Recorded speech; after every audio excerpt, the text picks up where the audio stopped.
から行ってももしかしたら合うかもしれないっていう。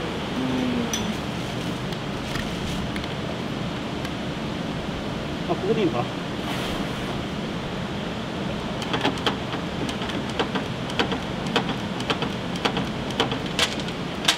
シーツだけアナログだから。あんまりシーンが、まあこれシューってもうちょっとシーン入れた方がいいですかね。ですよね、さすがに。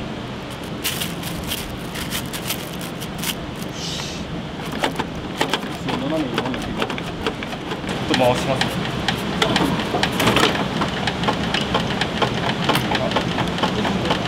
2本とかすごいがですね。あ、2本入ったね。2本入った。おお、ダメか。ああ、はい。あった。これだ、これだ。なんかすごい。これだ、これだ。なんかある。左から2番目だ。本当ちょっとミリ単位ですね。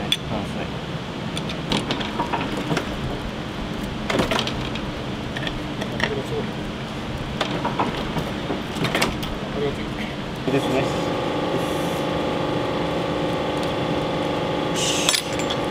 じゃあ、はい。あ、そうです。短いやつです。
鉛筆自体が、